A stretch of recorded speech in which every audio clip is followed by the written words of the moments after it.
సంవత్సరానికి 6% సాధారణ వడ్డీ రేటుతో 1200 రూపాయల పైన వడ్డీ 180 రూపాయలు సంపాదించడానికి ఎన్ని సంవత్సరాల కాలం పడుతుంది అంటున్నాడు సార్. చాలా సింపుల్ బిట్టే, నష్టమేం లేదు. ఇప్పుడు 1200 రూపాయలు మనకు 100% అయినప్పుడు 180 రూపాయలు ఎంత శాతం అవుతుందో కనుక్కుంటే ఆ శాతాన్ని 6%కి ఎన్ని టైమ్స్ ఉంది, ఎంతవరకు ఉందో గమనించుకుంటే అదే సంవత్సరాలు అవుతాయి. ఈజీగా సింపుల్గా షార్ట్కట్. ఏంది తక్కువ కదా, 1200కు 100 అయినప్పుడు 180కి తక్కువ పర్సెంటేజ్ వస్తుంది. కాబట్టి తక్కువ బై ఎక్కువ ఇంటూ 100. అప్పుడు ఈ 2 సున్నాలకి ఈ 2 సున్నాలు క్యాన్సల్.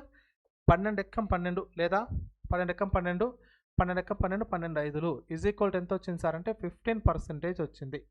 ఈ 15% నేను ఎలా డివైడ్ చేయొచ్చు?